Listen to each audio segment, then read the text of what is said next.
Doutor, seja muito bem-vindo ao nosso programa. Então, iniciava logo a pergunta em si. Ora, se não está falando de Alzheimer, é uma hora que não está define as doenças. Em primeiro, bom dia pela show da manhã e também muito obrigado também pelo convite feito, principalmente para nos falar sobre as problemáticas, entende? Que um nome mais comum que pessoas têm estado chamado Alzheimer, que é mais conhecido. Mas antes de nos falar de Alzheimer, não tem que falar em demência em si, entende? O que, por Alzheimer é uma causa, é um tipo de demência, entende? E para não falar de demência, primeiro não tem que definir a palavra como o que é demência, entende? Já que engloba praticamente o que é a doença de Alzheimer. Pode usar o microfone. E demência realmente é um déficit, ou se não, é um síndrome, entende? Que é um síndrome cognitivo, entende? Por dificuldade cognitiva ou alteração comportamental que leva o indivíduo a um prejuízo funcional, principalmente nas suas atividades de vida diária, entende? E profissionalmente. Aí não se fala praticamente de demência, entende? Não tem outros tipos de demência, entende? Que é uma demência que começa de leve e vai complicando e chega até ao ponto que o paciente chega já na Alzheimer. Desenvolve que chega lá. Não tem um tipo de demência que se fala déficit cognitivo e subjetivo, e não tem um outro tipo de demência, déficit cognitivo e déficit, comprimento cognitivo e leve, entende? Que é CCL, comprimento cognitivo leve, desculpa, entende? Então, que as duas ali te levam a demência, não, te levam a doença de Alzheimer. Por exemplo, principalmente, a maior queixa que nós temos propriamente a nível populacional, entende? Que é a queixa mais comum, é a demência e cognitivo subjetivo, que é DCS, entende? Que é uma sigla em inglês que não está usa. Então, ali, com o levar do tempo, pode levar a um comprimento cognitivo leve, e esse comprimento cognitivo leve pode chegar já a doença de Alzheimer já. Quando se fala de Alzheimer, já se fala da própria demência, porque realmente é um único que nota praticamente, mas nós pacientes, ou se não nós idosos na casa, ou qualquer outro tipo de indivíduo, mas tem algum prejuízo funcional, entende? Como já essa começa a queixa, já não um conta que está fazendo, é que está conseguindo fazer, ou um recado que está dado, é que está conseguindo dar, principalmente, ao cuidar do recado, fica muito repetitivo, são uma das características de doença de Alzheimer. Entende? Então, não pode estar falando, mas Alzheimer é praticamente demência nesse estágio mais avançado. Mais avançado. Porque, normalmente, no dia a dia, sempre, não tem nos idosos na casa, ou se não qualquer indivíduo no dia a dia, está queixando, não, a minha só está esquecendo. Só está esquecendo, mas isso são queixas subjetivas. É o que nós falava de declínio cognitivo subjetivo, entende? É aquela que te leva. Mas isso, porque aí no declínio cognitivo subjetivo, há só uma queixa subjetiva, mas não um prejuízo. Mas o paciente ou indivíduo consegue, mesmo que você tenha um lapso de memória daqui a lá, mas ele consegue fazer essa tarefa, é que tem um prejuízo funcional, entende?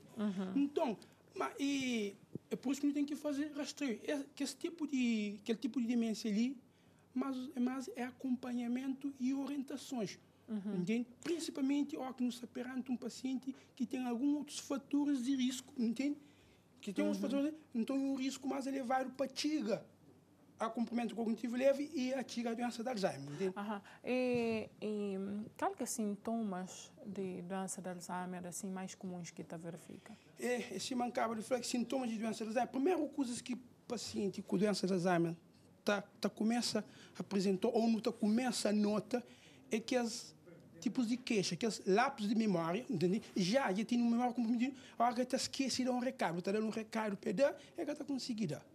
Então, houve vou fazer uma pergunta, agora seria, não, fulano, vai fazendo tal coisa, entende? E logo em seguida, ela fica a fazer a mesma pergunta, ela repite.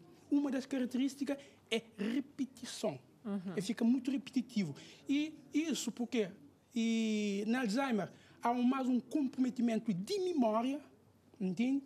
Que é próprio outras funções. Porque ao que não se fala de demência, ou se não, de processo cognitivo, porque na cognição não tem vários domínios, entende? Por isso que no cérebro é mais de um PC, entende? Tem essas caixinhas onde está guardada essas informações, entende? Então, tem uma área no cérebro que é responsável a armazenamento de memória. Ela fica na região temporal e sistema límbico, região mesial temporal. Aí é onde que fica a área de memória. Por isso, característica mais frequente que está levando a falar, que está diferencia de doença de Alzheimer a outros tipos de demência, é que as características é questão de memória. A primeira coisa que está feita é memória. Ao longo do tempo, como você sabe, ela é uma doença neurodegenerativa tem um processo progressivo. Já um paciente que tem 5 anos de doença, já tem outra alteração de outros domínios, principalmente nas funções executivas, visioespacial, visioconstrutiva, não pode falar, visioconstrutiva, quer dizer, já tem dificuldade na fase de planejamento, entende? Ou de fazer uma organização. Por exemplo, o tamanho dele, hoje, amanhã nós temos festa, agora, eu tenho que fazer aquele processo de planejamento, amanhã não tenho que ir para ali, tenho que comprar aquilo ali, não tenho que fazer aquele horário tal, mas é um processo de planejamento e também desenha tudo aquele organograma daquele programa. Então, esse é um processo executivo que está para ser mais avançado na doença de Alzheimer. Mas no início é mais um problema de memória, entende? É isso. E tem outros, tem dificuldade em desenhar um relógio, imagina. E também, a hora que não avalia um paciente com demência, não tem que ver esse grau de escolaridade também é importante, entende? Para não poder caracterizar ou para não que tipo de teste que não está aplicando, entende? Aquilo que você também ia perguntar para o doutor, qual que é métodos de diagnóstico que nós temos, que é para chegar a uma conclusão de estar com Alzheimer? É assim. Pode usar o microfone, por favor. Em primeiro, diagnóstico de demência ou de doença de Alzheimer, porque dentro das demências a mais frequente, a mais comum é a doença de Alzheimer, e diagnóstico é clínico, através de anamnese, que é interrogatório com o paciente e também com o familiar. Por sempre um paciente com demência, nesse caso, falando especificamente de doença de Alzheimer, ele tem que ir acompanhado de um cuidador ou de outros familiares, porque normalmente há uma dificuldade, tem um sintoma que se fala anassognosia. É que assim, o paciente às vezes nega ou está oculto, ou é que tem juízo de seu próprio prejuízo funcional. Então, ele está negligencia aquela parte lá, mas então não tem que ter um familiar ou um cuidador para confirmar realmente o que se passa. Entende? Se realmente você tem um lápis de memória. Entende? Porque tem que ter, então, essa participação de família praticamente ativa. Tem que ter uma participação de família ativamente. Por isso que, às vezes, tem uns pacientes que têm juízo próprio de ser dificuldade, mas tem uns que tem. Às vezes não tem um hábito de interrogar primeiro, quando já logo no interrogatório, a hora que você fala com esse paciente lá, não te dá conta nesse comportamento. Tem um processo de negação.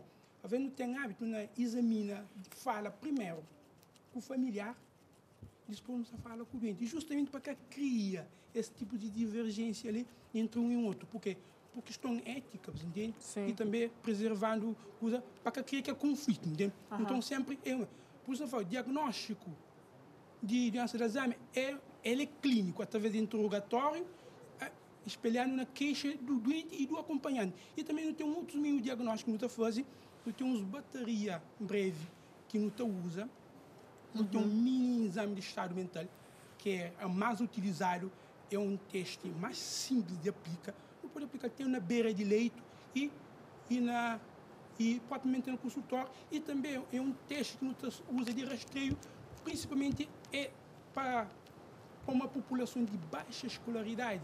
É um teste muito bom. Tem vários domínios. Entende? Tem um domínio, tem um teste, até me traz alguns exemplos ali, entende? Que ali é um daqueles testes que nós usa, que é mini exame de estado mental, onde tem vários itens, entende?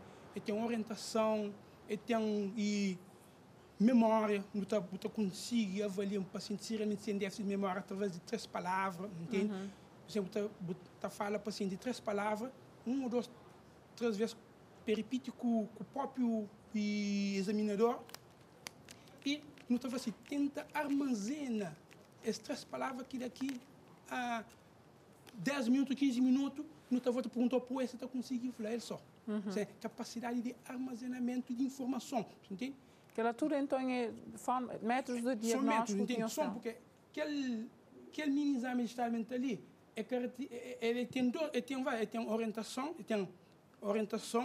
ele tem memória, ele tem atenção, ele tem a parte visoconstrutiva e visoespacial, não está conseguindo. Tem um dentro daquele um teste ali. Dentro daquele um teste ali, não está conseguindo fazer. Um teste que não está fazendo há 5, 7 minutos à beira de leito, propriamente no consultório, para quem que tem prática. Até um clínico geral pode aplicar aquele teste ali para de rastreio, entende? E não tem muito teste, entende? Que não está chamando, já que é um teste já mais complexo, entende?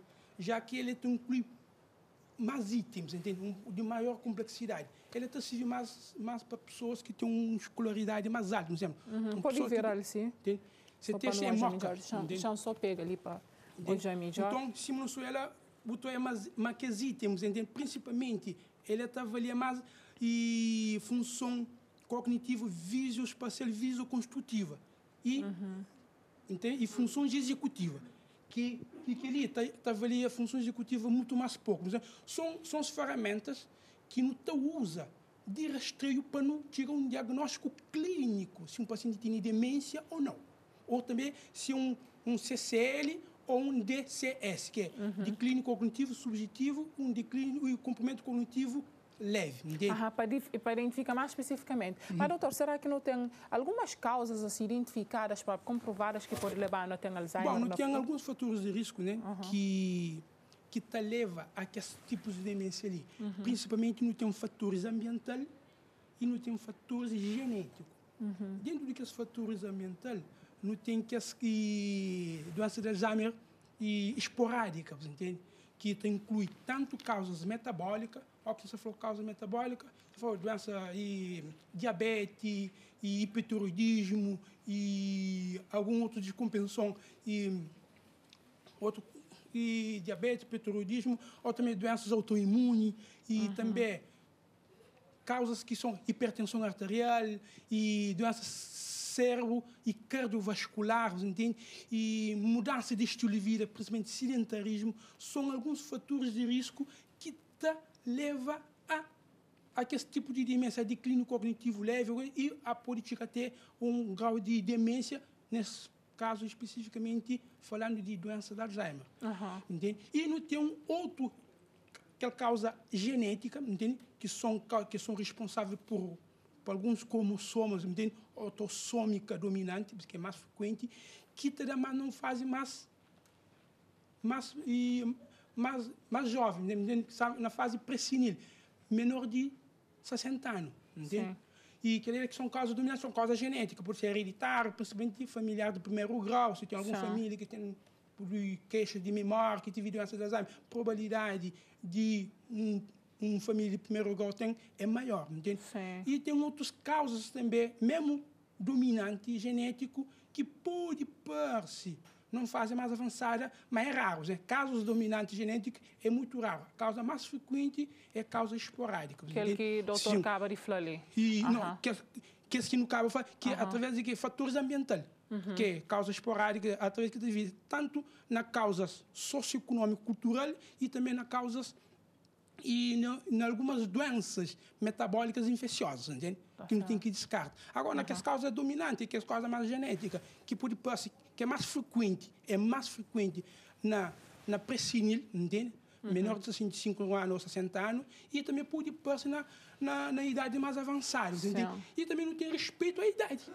Não sabe que é mais frequente que está dentro na causa esporádica, que é a idade. À medida o mais avançar de idade, à medida numa população mais velha, mais risco no tem de desenvolver uma demência barra doença de Alzheimer. Sim. E, doutor, só para não terminar a nossa conversa, eu aproveito até para agradecer ao doutor para o tempo de doutor de sair conosco.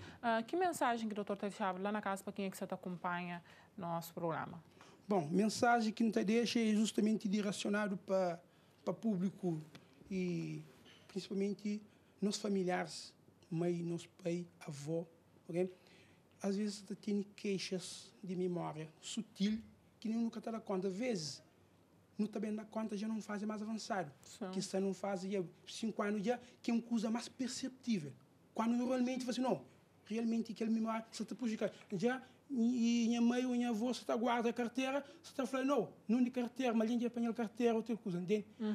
E aquela, então, para não tentar de teta, o mais precoce possível é sinais de alarmes, entende? E para não procura atendimento médico, tanto para um médico clínico geral que está fazendo triagem, para encaminhar para neurologista. Não sei, mas neurologia é pouco conhecido, tem pessoas que sabem o que neurologia está trata. Mas, bom, precisa de mais divulgação, como num tema que nós hoje de manhã, que alguém que sabia se realmente aquela doença está relacionada propriamente à neurologia. Então, isso já é um conhecimento. Não leva nos vidinhos mais sério para consulta, porque mais precoce é o diagnóstico, melhor qualidade de vida no nos pacientes, nos familiares. Exatamente. E também, justamente, mesmo nas fases, nas pessoas jovens, se têm algumas queixas cognitivas ou de memória pequena, mas sem um problema,